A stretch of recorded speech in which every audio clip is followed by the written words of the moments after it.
never slow up, no I don't take shit. I got no love for the fakeness. If you wanna play tough, I wanna hate this, I'll always show up. I don't ever slow up, no I don't take shit. I got no love for the fakeness. If you wanna play tough, Assalomu alaykum aziz yurtdoshlar, hurmatli ota-onalar va ustozlar. So'nggi yillarda hurmatli prezidentimiz boshchiliklarida hayotimizning barcha sohalarida keng ko'lamli islohotlar amalga oshirilmoqda. Bu o'z navbatida mamlakat taraqqiyoti va xalq farovonligi ortib borayotganda yaqqol namoyon bo'ldi. Natijada aholining turmush sharoitlari kundan kunga yaxshilanib, orzular ushalmoqda. Zamonaviy turar joylar, qulay infratuzilma ko'z o'ngimizda tubdan rivojlanmoqda. Solishtirib ko'rsak, 2017-yilda viloyatimizda yengil va yuk avtomobillari soni 75 mingta bo'lgan bo'lsa, bugungi kunda 300 mingga yaqin tashkil etmoqda. Afsuski, bugun sizlarga murojaat bilan chiqishimning sababi ham ana shu to'qlikka sho'xlikning ayanchli oqibatlari bo'lmoqda. Bugungi kunda farzandlarimizga e'tiborsizlik, rohatlik tufayli voyaga yetmagan o'quvchilar o'rtasida mayda bezorilik, ruxsati bo'lmagan holda avtotransportlarni ijaraga olib, avtohalokat sodir etish holatlari ko'payib bormoqda. Bunda asosan ayrim qo'shtirnoq ishidagi tadbirkorlarni noqonuniy yo'llar bilan daromad topishlik faoliyatini aslo kechirib bo'lmaydi. 2024-yil 2-oktyabr 2007-yilda tug'ilgan o'quvchi 300 ming so'm evaziga Lacetti rusumli avtomashinani ijaraga olib, uni Namangan shahar Marg'ilon ko'chasida yuqori tezlikda boshqarib borayotib, harakat xavfsizligini ta'minlay olmay, qarama-qarshi tomondan kelayotgan Zil rusumli avtotransport bilan to'qnashgan. Hodisa oqibatida Lacetti'ni boshqarayotgan o'quvchi o'smir zarur tibbiy yordam ko'rsatilishiga qaramay vafot etdi. Avtomashinada bo'lgan 4 nafar o'quvchi esa jiddiy tan jarohatlari olgan. Filmni ko'rib chiqsak, voyaga yetmaganlar tomonidan 20 ta yo'l transport hodisalari sodir etildi. 4 nafar voyaga yetmaganlar vafot etdi. 18 nafar esa tan jarohati oldi. Haydovchilik guvohnomasini so'rab surishtirmay, ijaraga berish natijasida yo'llarimizda avariya holatlari yuzaga keltirilib, voyaga yetmaganlarni, ayniqsa o'quvchilarni majruh bo'lib, ayrim hollarda vafot etish kabi achinarli holatlar keng jamoatchilik tomonidan muhokamalarga sabab bo'ldi. Shuningdek, kuni kecha o'tkazilgan selektorda hurmatli prezidentimiz tomonidan haqli e'tirozlar bildirildi. Haddiy choralar belgilash va qonunchilikka tegishli o'zgartirishlar kiritishga tegishli ko'rsatmalar berildi. Hurmatli ota-onalar, ustoz va murabbiylar, yana bir necha kunlardan so'ng maktablarda o'quv yili yakunlanadi va so'nggi qo'ng'iroq tadbirlari o'tkaziladi. Siz va biz ana shu quvonchli kunni har tomonlama mas'uliyat bilan o'tkazishga mas'ulmiz. Ota-onalar, ustozlar, o'quvchilarning o'smirlik havaslariga berilib, avtomobil boshqarishiga yo'l qo'ymaslik choralarini ko'rishlarini so'raymiz. Shu o'rinda keng jamoatchilik, yoshlar agentligi, mahalla yettiligi, harakat xavfsizligi xodimlari aslo befarq va tomoshabin bo'lmasliklari kerak. O'z navbatda yo'l harakati xavfsizligi tomonidan voyaga yetmaganlarni avtomobil boshqarishini oldini olish maqsadida maktab atroflarida, shahar va tuman markazlarida kuchaytirilgan reyd tadbirlari o'tkaziladi. Noqonuniy harakatlar aniqlangan taqdirda mas'ullarga qat'iy choralar ko'rilishi bo'yicha ogohlantiramiz. Hurmatli ota-onalar, oldimizda turgan yana bir muhim masala yoshlarning ta'til kunlarida bo'sh vaqtlarini mazmunli o'tkazish bo'yicha kuni kecha o'tkazilgan selektorda hurmatli prezidentimiz tomonidan dolzarb 90 kunlik e'lon qilindi. Har bir maktabda kasb-hunarga o'qitish, sport musobaqalari, to'garaklarni tashkil etish bo'yicha vazifalar belgilab berildi. Bu topshiriq ijrosi viloyatimizdagi 716 ta maktablarda amalga oshiriladi. Qolaversa, yozgi ta'til davomida ma'naviy, ma'rifiy, sport tadbirlari tashkil etiladi. Hurmatli ota-onalarimizdan farzandlarini yurish-turishlariga befarq bo'lmasdan ularni o'z nazoratingizga olishingizni so'raymiz. Hurmatli yurtdoshlar, fursatdan foydalanib yana bir muhim masalaga e'tiboringizni tortmoqchiman. Bugungi kunda yoshlar ongini ijtimoiy tarmoqlarda turli yot g'oyalar bilan zaharlanish, diniy aqidaparastlik, ommaviy madaniyat bilan to'ldirmaslik va shunga o'xshash salbiy holatlarni oldini olish uchun yuqoridagi tadbirlarni amalga oshirishni o'ta muhim deb hisoblaymiz. Hurmatli prezidentimiz tomonidan berilgan vazifalarni bajarilishi bo'yicha maktabgacha ta'lim, maktab ta'limi tizimi, yoshlar agentligi, kasaba uyushmalari ichki ishlar idoralari, prokuratura, viloyat hokimligi va boshqa tegishli mas'ullar tomonidan manzilli chora-tadbirlar amalga oshiriladi. Buning natijasida voyaga yetmagan o'smirlarimiz tomonidan sodir etiladigan salbiy holatlarning oldi olinadi. Bu bilan ko'zimizning oq qaras bo'lgan farzandlarimizni turli noxush holatlardan saqlagan bo'lamiz. Xonadoningizdan baxt va quvonch aslo arimasin. Ogoh va hushyor bo'laylik. E'tiboringiz uchun rahmat. Assalomu alaykum. Darhaqiqat, muhtaram prezidentimiz tomonidan barcha sohalarda, jumladan ta'lim yo'nalishida olib borilayotgan izchil islohotlarga, ularning natijadorligiga bugun barchamiz birdek guvoh bo'lib turibmiz. Ayniqsa, jinoyatchilik va huquqbuzarliklarning oldini olish, korrupsiyaga qarshi kurashish, bir so'z bilan aytganda, tinch va farovon turmush tarzini qo'llab-quvvatlash bo'yicha keng qamrovli ishlar amalga oshirilmoqda. Kriminogen vaziyatni yaxshilash bo'yicha qator tadbirlar amalga oshirilib, o'zining ijobiy natijasini berayotgan bir vaqtda yoshlar va voyaga yetmaganlar tomonidan jinoyat va huquqbuzarliklar sodir etilishi barchamizni birdek tashvishga solmoqda. Joriy yilning 4 oyida 37 nafar voyaga yetmaganlar tomonidan 41 ta jinoyatlar sodir etildi. Ularning asosiy qismini o'g'rilik, bezorilik, firibgarlik va yo'l transport hodisalari jinoyatlari tashkil etdi.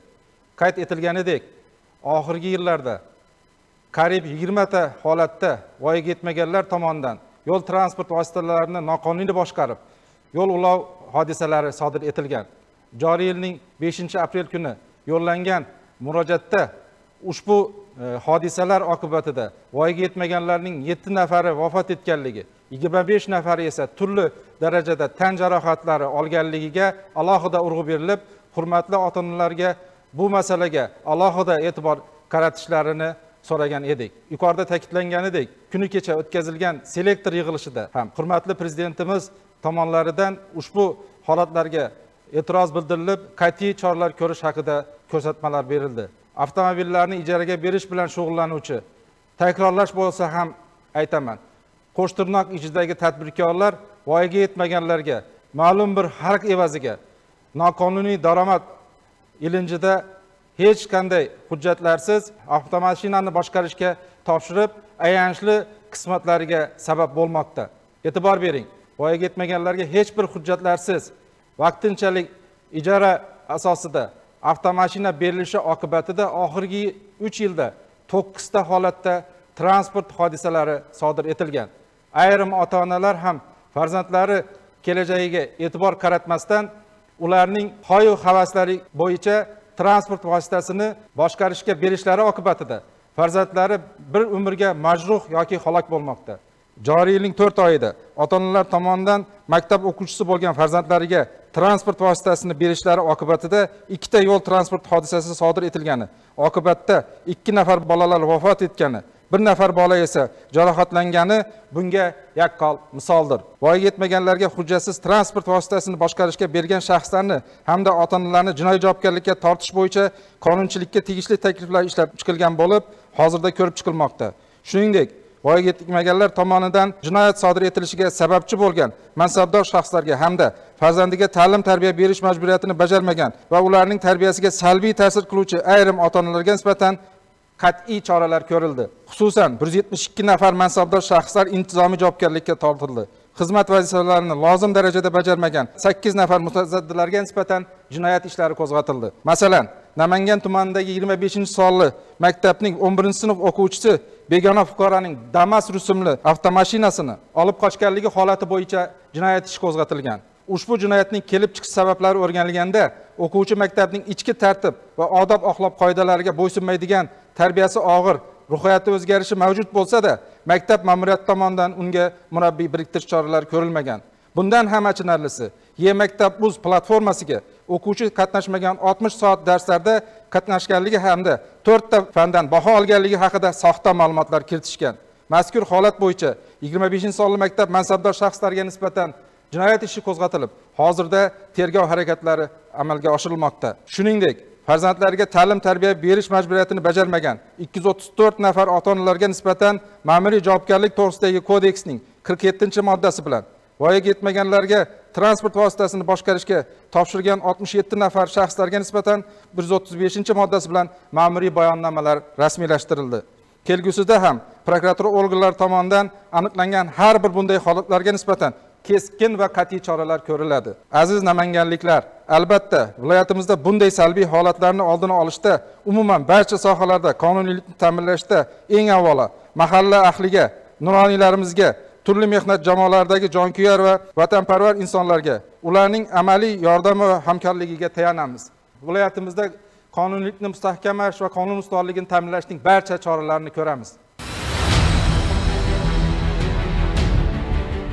Assalomu alaykum. Hurmatli prezidentimiz rahbarligida o'tkazilgan maktab ta'limiga bag'ishlangan yig'ilishda hozirgi kunda voyaga yetmaganlar tomonidan joylarda sodir etilayotgan jinoyatlar, ayniqsa maktab o'quvchilari tomonidan yo'l ulov hodisalari, transport vositalari bilan bog'liq jinoyatlarga alohida e'tibor qaratilib, Namanganda o'quvchilarga avtomobilni ijaraga berish avj olganligi oqibatida yoshlar tan jarohati olib, majruh bo'lib qolayotganligi, o'lim bilan tugayotgan holatlar ham ko'pligi mazkur masalaga mas'ul bo'lgan rahbarlar tomonidan qonun ustuvorligini ta'minlashda sustkashlikka yo'l qo'yilayotganligi bo'yicha e'tirozlar bildirildi.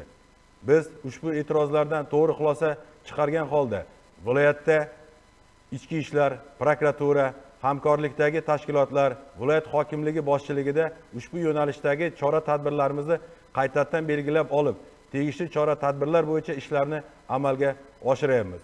Yo'l transport hodisalarini oldini olish maqsadida ichki ishlar hamda hamkor tashkilotlar bilan birgalikda 2025-yilning 4 oy davomida 18757 ta tegishli hujjatlarsiz avtotransport vositalarini boshqarish holatlari aniqlangan. Shulardan 4407 tasida avtomashinani boshqarish uchun hujjati bo'lmagan shaxslarga berganlik holatlari bo'yicha qonuniy choralar ko'rilgan. Eng achinarlisi, mazkur holatlarning 67 tasida voyaga yetmaganlarga avtomashinani boshqarish uchun berilganligi aniqlanib, og'ir oqibatli holatlarni oldi olingan. Hozirgi kunda viloyatimizda rentkar, ya'ni avtomobillarni ijaraga berish bilan rasmiy faoliyat ko'rsatib kelayotgan 5 ta mas'uliyatli cheklangan jamiyatlarda 139 ta avtomobillar mavjud bo'lib, ular tomonidan noqonuniy ijaraga berish holatlari yo'l qo'yilmagan. Biroq bugungi kunda viloyatimizda avtotransport vositalarini ijaraga berib noqonuniy daromad topib kelayotgan ayrim tadbirkorlar ham mavjud. Ularning voyaga yetmagan maktab o'quvchilariga avtomashinalarni boshqarishga berishlari oqibatida og'ir oqibatli yo'l transport hodisalari sodir etilayotgani barchamiz uchun tashvishli holdir. Bunga ommaviy axborot vositalari va ijtimoiy tarmoqlarda tarqalayotgan ma'lumotlarda ham yaqqol misol bo'lmoqda. Mazkur holatlarni oldini olish maqsadida viloyat ichki ishlar idoralari xodimlari hamda hamkorlikdagi tashkilotlar bilan tezkor profilaktik tadbirlar davomida norasmiy tarzda ijaraga berish faoliyati bilan shug'ullanib kelayotgan 119 nafar shaxslar aniqlangan bo'lib, ularning 46 nafariga tegishli tartibda qonuniy, ma'muriy choralar ko'rilib, transport vositalari jarima maydonlariga joylashtirilgan. 73 nafarlari bilan profilaktik ogohlantirish suhbatlari o'tkazilib, tilxatlar olingan. Oxirgi vaqtlarda ayrim ota-onalar o'z farzandlarining taqdiriga befarq bo'lib, voyaga yetmagan farzandlarni maktablarga transport vositalarini boshqarib kelishlariga yo'l qo'ymoqdalar. Joriy yilning 10-aprelidan bugungi kunga qadar o'tkazilgan avtoreyd tadbirlar davomida 241 ta holatda o'quvchilar tomonidan tegishli hujjatlarsiz avtotransport vositalarini maktabga boshqarib kelish holatlari aniqlangan. 168 nafar ota-onalarga ma'muriy javobgarlik to'g'risidagi kodeksning 47-moddasiga asosan, 73 nafariga esa ma'muriy javobgarlik kodeksining 135-moddasining 2-qismiga asosan qonuniy choralar ko'rilgan. Hurmatli ota-onalar, aziz ustoz va murabbiylar, bugungi kunda viloyatimizdagi maktab va litseylarda bitiruv tadbirlari o'tkazilishiga tayyorgarlik ko'rilmoqda. So'nggi qo'ng'iroq tadbirlarini namunali va tartibli o'tkazilishini so'rab qolamiz. O'quvchilarimizning yozgi ta'til kunlarida, bo'sh vaqtlarida mazmunli o'tkazish bo'yicha dolzarb 90 kunlik e'lon qilindi. Qolaversa, yozgi ta'til davomlarida yoshlarimizni maroqli dam olishlarini uchun viloyatimizdagi mavjud oromgoh va dam olish maskanlarida jamoat xavfsizligi, yo'l harakati hamda yong'in xavfsizligi to'liq ta'minlanadi. Hurmatli ota-onalar, o'z farzandlarimizning kelajagiga befarq bo'lmaylik.